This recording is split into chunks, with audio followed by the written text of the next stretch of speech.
कहानी की शुरुआत में हम एक घने जंगल को देखते हैं जहां दो कपल रिक और हेली माउंटेन क्लाइंबिंग कर रहे थे। रिक हेली से पहले ऊपर पहुंचकर हेली से कहता है कि मैंने तुमसे कहा था कि तुम मुझे हरा नहीं सकती। इसके बाद रिक जंगल के चारों ओर नजर घुमाता है जहां उसे दूर दूर तक घने जंगल के अलावा इंसान का नाम व निशान तक दिखाई नहीं देता। रिक हेली से कहता है कि तुम भी जल्दी से ऊपर आओ, यहाँ से जंगल बहुत ही खूबसूरत दिखाई दे रहा है। ये कहकर रिक आगे बढ़ने लगता है। हेली अब यहाँ अकेले ऊपर चढ़ने की कोशिश करती है पर तभी उसका पैर फिसल जाता है और वो नीचे गिरने लगती है, लेकिन जैसे तैसे करके वो खुद को संभाल लेती है और अब वो मदद के लिए रिक को आवाजें लगाती है, लेकिन रिक कोई भी जवाब नहीं देता और अचानक रिक चट्टान के किनारे पर आ गिरता है। हेली जब रिक की तरफ देखती है तभी उसके मुंह पर खून की कुछ बूंदें गिरने लगती हैं, जिसे देखकर हेली परेशान हो जाती है।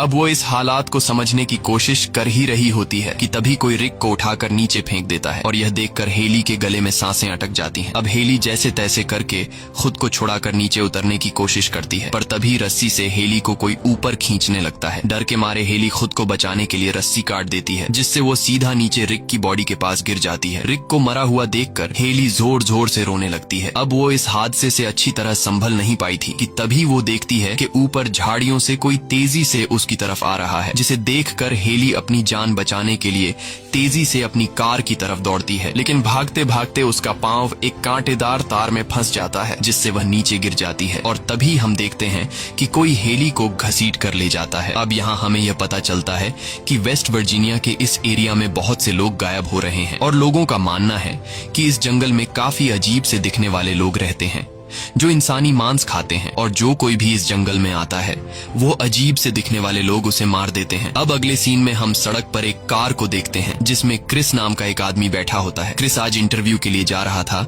लेकिन कुछ दूर आगे आने के बाद क्रिस हाईवे पर ट्रैफिक के बीच में फंस जाता है। जब वह देखता है कि गाड़ियां बिल्कुल भी आगे बढ़ नहीं रही हैं, तब वह अपनी कार से उतरकर आगे एक ट्रक ड्राइवर के पास जाता है और उससे ट्रैफिक जैम होने की वजह पूछता है, जिस पर वह ट्रक ड्राइवर उसे बताता है कि 3 मील दूर एक केमिकल ट्रक पलट गया है और उसका सारा केमिकल सड़क पर फैल गया है, इसलिए यह जैम खुलने में कुछ घंटे लग सकते हैं। ये सुनकर क्रिस परेशान हो जाता है क्योंकि उसे इंटरव्यू के लिए देर हो रही थी। अब अगर वो यहाँ ट्रैफिक खुलने का इंतजार करता तो उसे यहाँ कई घंटे खड़ा रहना पड़ता, जिस वजह से उसका इंटरव्यू मिस हो जाता। इसलिए क्रिस अपनी कार मोड़कर कोई दूसरा रास्ता ढूंढने लगता है और वो जिस जगह जॉब के लिए जा रहा था वो उस जगह कॉल करके उन्हें अपनी सिचुएशन समझाने की कोशिश करता है कि ट्रैफिक जैम होने की वजह से मैं जल्दी नहीं आ पाऊंगा, लेकिन एक पहाड़ी इलाका होने की वजह से उसके मोबाइल फोन का सिग्नल कट जाता है। कुछ दूर आगे आने के बाद रास्ते में उसे एक गैस स्टेशन का साइन दिखाई देता है, जिसे देखकर क्रिस को लगा कि शायद मुझे यहाँ कोई मदद मिल जाए, इसलिए वह अपनी कार उस तरफ मोड़ लेता है। रास्ते में वह देखता है कि यहाँ पर कई सारी लावारिस कार्स खड़ी हैं। यह देखकर उसे काफी अजीब लगता है,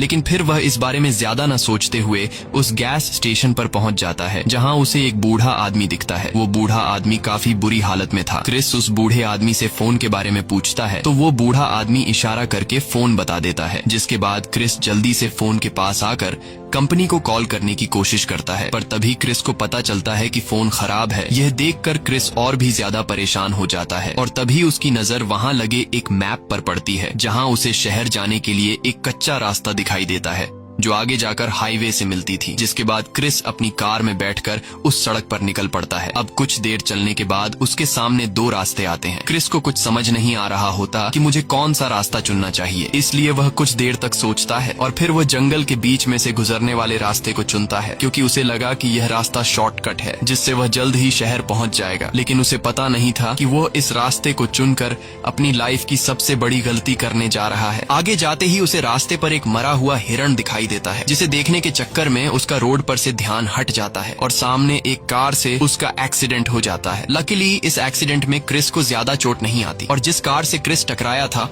वो कुछ स्टूडेंट्स की थी जो जंगल में घूमने के लिए आए थे। क्रिस सबसे पहले उनसे माफी मांगता है और कहता है कि तुम लोगों का जितना भी नुकसान हुआ है मैं उसके पैसे देने को तैयार हूँ। इसके बाद क्रिस उनसे पूछता है कि तुम लोगों ने अपनी कार रास्ते में क्यों पार्क की थी, जिस पर जैसी नाम की एक लड़की जवाब देती है कि सड़क के बीच किसी ने कंटीली तार बिछा दी थी जिससे उनकी कार का टायर पंक्चर हो गया और टायर को देखकर पता चल रहा था कि यह इत्तेफाक से नहीं हुआ बल्कि किसी ने जानबूझकर सड़क पर कंटीली तार बिछाई थी। अब ये लोग क्रिस की कार में भी बैठकर यहाँ से नहीं निकल सकते थे क्योंकि एक्सीडेंट की वजह से क्रिस की कार भी खराब हो चुकी थी और अब ये लोग यहाँ फंस चुके थे। तब जेसी कहती है कि पीछे एक गैस स्टेशन है जहाँ हमें फोन मिल सकता है, लेकिन क्रिस कहता है कि मैं अभी वहाँ से आया हूँ, वहाँ का फोन खराब हो चुका है, इसलिए हमारा वहाँ जाना फजुल है। जिसके बाद ये लोग आगे जाने का डिसाइड करते हैं और सोचते हैं कि शायद आगे उन्हें हेल्प मिल जाए। आगे जाने से पहले ये लोग एवन और फ्रांसिन को कार के पास छोड़ देते हैं ताकि ये दोनों गाड़ी के अंदर रखे गए सामान का ध्यान रख सकें। आगे बढ़ते हुए उन्हें रास्ते में एक मरा हुआ नेवला जमीन पर पड़ा मिलता है जिसे किसी ने बुरी तरह से कुचल दिया था। ये लोग इस पर ज्यादा ध्यान नहीं देते और आगे बढ़ने लगते हैं। कुछ दूर आगे आने के बाद उन्हें एक जगह पर टायर्स को आग लगी हुई दिखाई देती है जिसे देखकर क्रिस समझ जाता है कि यह जगह नॉर्मल नहीं है। क्रिस खतरा महसूस करते हुए सभी को आगे बढ़ने के लिए कहता है। दूसरी तरफ एवन और फ्रांसिन जो गाड़ी का ध्यान रखने के लिए अकेले रह गए थे, ये दोनों इंतजार में थे कि कब इनके साथी मदद लेकर आएंगे। पर तभी एवन को जंगल से किसी चीज की आवाज सुनाई देने लगती है जिसे सुनकर एवन फ्रांसिन से कहता है कि तुम यहीं कार में रहो, मैं देखने जा रहा हूँ कि ये आवाज कहाँ से आ रही है। जिसके बाद एवन जंगल की तरफ चला जाता है और फ्रांसिन कार में बैठकर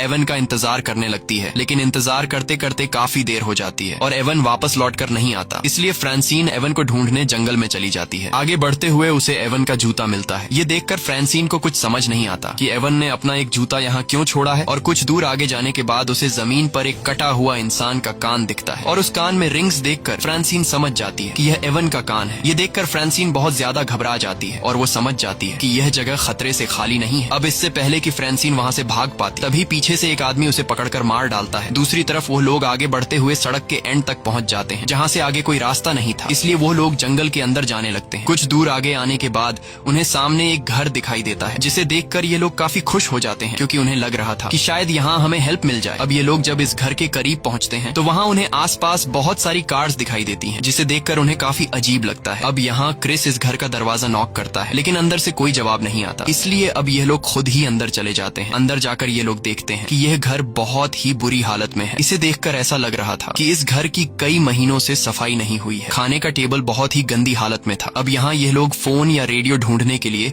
घर की जांच पड़ताल करने लगते हैं। तभी उन्हें ढेर सारी कार्स की चाबियां मिलती हैं। क्रिस जब फ्रिज खोलता है तो उसकी आंखें खुली की खुली रह जाती हैं क्योंकि वहाँ किसी ने इंसान के बॉडी पार्ट्स बॉटल्स में रखे थे। वहीं जेसी जब बाथरूम में जाती है तो वहाँ उसे बाथ टब में इंसान की डेड बॉडी पड़ी मिलती है जिसे देखकर वो बहुत ज्यादा घबरा जाती है और तभी एक बाल्टी का ढक्कन हटाने पर उन्हें वो कंटीला तार दिखाई देता है जिससे उनकी कार पंक्चर हुई थी। ये सब देखकर ये लोग समझ जाते हैं कि इस घर में जो भी रहता है वह बहुत ही ज्यादा खतरनाक है। अब ये लोग जल्दी से वहाँ से निकलने लगते हैं और जैसे ही ये लोग दरवाजे के करीब पहुँचते हैं तभी उन्हें एक गाड़ी की आवाज सुनाई देती है। क्रिस जब खिड़की से छिपकर देखता है तो उसे पता चलता है कि यहाँ एक गाड़ी आ रही है। अब ये लोग जिस दरवाजे से आए थे उस दरवाजे से तो निकल नहीं सकते थे क्योंकि सामने से वो गाड़ी आ रही थी, इसलिए ये सब पीछे के दरवाजे से निकलने का सोचते हैं, लेकिन पीछे का दरवाजा ब्लॉक किया गया था। अब यह लोग बुरी तरह से फंस चुके थे और उन्हें कुछ समझ नहीं आ रहा था कि यहाँ से कैसे निकला जाए। जब उन्हें बाहर निकलने का कोई भी रास्ता नहीं मिलता तब ये लोग जल्दी से अलमारी और बेड के नीचे छिप जाते हैं। कुछ देर बाद वो मॉन्स्टर्स अंदर आते हैं और फ्रांसिन की बॉडी को बिल्कुल उनके सामने लाकर पटक देते हैं जिसे देखकर ये लोग बहुत ज्यादा डर जाते हैं और तभी ये लोग उन मॉन्स्टर्स के चेहरे देख लेते हैं जिनके चेहरे देखने में बहुत ही ज्यादा डरावने थे। दरअसल ये तीनों आदमखोर थे जो इंसानी मांस खाते थे और ये तीनों फ्रांसिन की लाश को उठाकर एक टेबल पर पटक देते हैं और तीनों मिलकर उसे काटना शुरू कर देते हैं। ये खौफनाक मंजर देखकर जेसी काफी ज्यादा डर जाती है और जैसे ही वह चिल्लाने वाली होती है तभी क्रिस उसके मुंह पर हाथ रख देता है और जेसी की आवाज को दबा लेता है। इसके बाद वह तीन आदमखोर फ्रांसिन की बॉडी को खाकर सो जाते हैं। अब मौका देखकर क्रिस और जेसी धीरे धीरे घिसटते हुए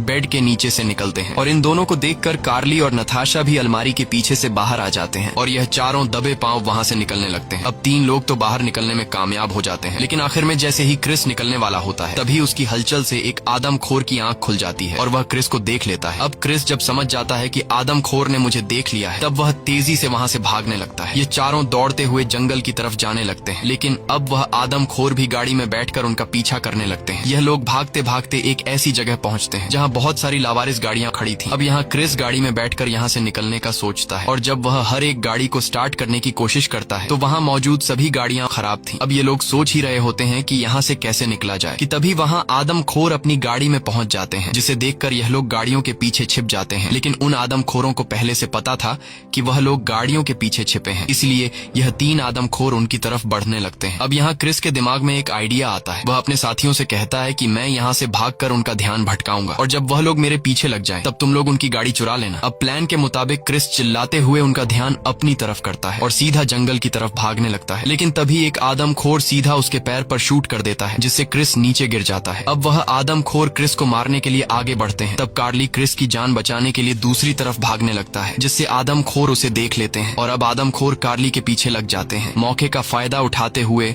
जेसी और नटाशा जल्दी से क्रिस को उठाकर उन आदमखोरों की गाड़ी के पास ले आते हैं। अब वह तीनों जल्दी से गाड़ी में बैठकर वहां से निकलने लगते हैं और जंगल में अपने साथी को ढूंढने लगते हैं। कुछ दूर आगे जाने के बाद उन्हें कार्ली दिखाई देता है, जिसके लिए यह लोग अपनी गाड़ी रोक लेते हैं और कार्ली को चिल्लाकर जल्दी से गाड़ी में बैठने को कहते हैं। कार्ली भी दौड़ते हुए उनकी तरफ आने लगता है, लेकिन तभी पीछे से एक तीर आकर कार्ली के सीने के आर पार चला जाता है। अपने साथी को मरता हुआ देखकर यह लोग बहुत ज्यादा मायूस हो जाते हैं और तभी वह आदमखोर क्रिस पर भी तीर बरसाने लगते हैं। अब अपनी जान बचाने के लिए यह लोग जल्दी से वहां से निकल जाते हैं। कुछ दूर आने के बाद यह लोग देखते हैं कि उन आदमखोरों ने रास्ते में एक बड़ा पेड़ रखकर रास्ता ब्लॉक कर दिया है, इसलिए अब यह लोग पैदल ही जंगल में आगे बढ़ने लगते हैं। कई घंटों से पैदल सफर करने के बाद यह लोग थक जाते हैं, जिस वजह से यह लोग एक जगह बैठकर आराम करने लगते हैं। अब रात भी होने वाली थी और उन्हें कुछ समझ नहीं आ रहा था कि रात कहाँ बिताई जाए, क्योंकि अगर वह यहीं जंगल में सोते तो वह आदमखोर उन्हें ढूंढकर मार देते। इसलिए यह लोग फिर से एक सेफ जगह की तलाश में निकल पड़ते हैं और तभी नताशा को लकड़ी का बना हुआ एक टावर दिखाई देता है। टावर को देखकर उन्हें रात बिताने के लिए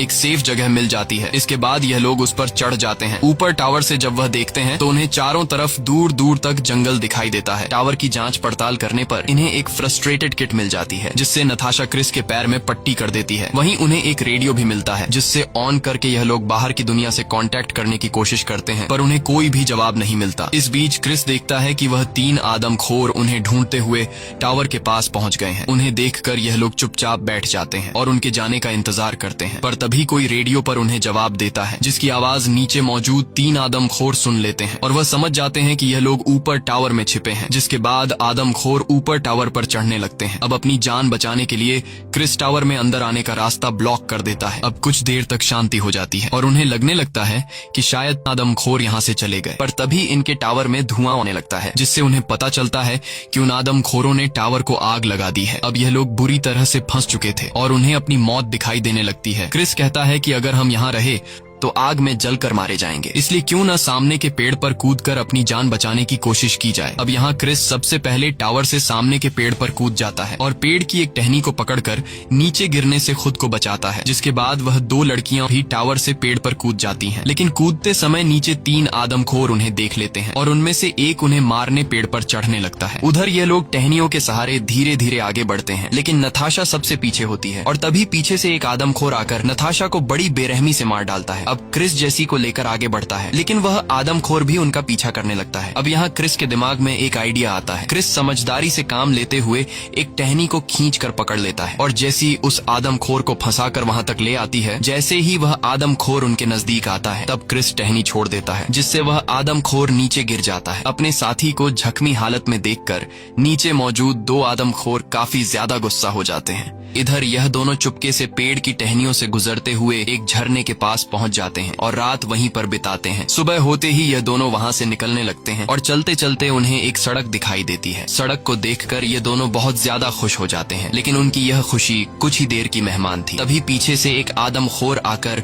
क्रिस पर हमला कर देता है, जिससे क्रिस ढलान से नीचे लुढ़कने लगता है और वह आदमखोर जेसी को पकड़कर अपने साथ ले जाता है। तभी क्रिस को रोड पर पुलिस की कार दिखाई देती है, जिसे देखकर क्रिस जल्दी से पुलिस की गाड़ी के सामने पहुंचता है। दरअसल रात को जब रेडियो से उन्होंने मदद मांगी थी, तब उस पुलिस वाले ने उनकी मदद का सिग्नल सुन लिया था, इसलिए वह उन्हें बचाने के लिए आया था। अब इससे पहले कि क्रिस उस पुलिस वाले को सब कुछ बता पाता, तभी पीछे से एक तीर आकर पुलिस की आंख फोड़ देता है। ये देखकर क्रिस बहुत ज्यादा घबरा जाता है और वह जल्दी से उसी पुलिस पुलिस की गाड़ी में बैठकर वहां से निकलने लगता है, लेकिन कार की चाबी पुलिस के पास थी। अब क्रिस उस पुलिस वाले की जेब से चाबी निकाल नहीं सकता था, क्योंकि वह आदमखोर क्रिस के काफी करीब आ चुका था। इसलिए क्रिस खुद को बचाते हुए झाड़ियों के पीछे छिप जाता है और तभी वह आदमखोर पुलिस की लाश को उठाकर गाड़ी में डाल देता है। और जैसे ही वह गाड़ी को स्टार्ट कर वहां से जाने वाला होता है, तभी क्रिस जल्दी से उसकी कार के नीचे आकर कार को कसकर पकड़ लेता है, जिसके बाद आदमखोर कार को अपने घर की तरफ ले जाने लगता है। वहीं उन्होंने जेसी को घर पर बांध रखा था और अब यह लोग जेसी को जिंदा पकाने वाले थे। तभी बाहर वह दूसरा आदमखोर भी आ जाता है, जिसके गाड़ी के नीचे क्रिस छिपा हुआ था। वह आदमखोर उस मरे हुए पुलिस की बॉडी को उठाकर घर के अंदर ले जाता है और ये लोग उस पुलिस की बॉडी को काटकर उसके टुकड़े बना लेते हैं। इसके बाद एक आदमखोर चाकू उठाकर जेसी को मारने के लिए आता है, पर तभी क्रिस उनके दरवाजे पर आग लगा देता है और जैसे ही वह आदमखोर दरवाजे की तरफ जाता है, तब क्रिस फुल स्पीड से कार घर के अंदर घुसाकर उस आदमखोर को कुचल देता है। इसके बाद क्रिस दूसरे आदमखोर पर हमला करके उसे भी बुरी तरह घायल कर देता है और जल्दी से जेसी को आजाद करने लगता है। लेकिन तभी पीछे से एक आदमखोर आकर क्रिस को उठाकर पटक देता है और एक कुल्हाड़ी से क्रिस पर जानलेवा हमला करने लगता है। और जैसे ही वह आदमखोर क्रिस को मारने वाला होता है, तभी जेसी हिम्मत जुटाकर एक तीर सीधे उस आदमखोर के सिर के पीछे मारती है, जिससे वह आदमखोर नीचे गिर जाता है। अब ये दोनों जैसे ही घर से बाहर निकलने वाले होते हैं, तभी एक दूसरा आदमखोर क्रिस पर हमला कर देता है। लेकिन अब जेसी भी क्रिस के साथ मिलकर उस आदमखोर से लड़ने लगती है, इसलिए वह आदमखोर उनके सामने कमजोर पड़ जाता है। और तभी जेसी जल्दी से एक कुल्हाड़ी उठाकर उस आदमखोर के सीने पर वार करके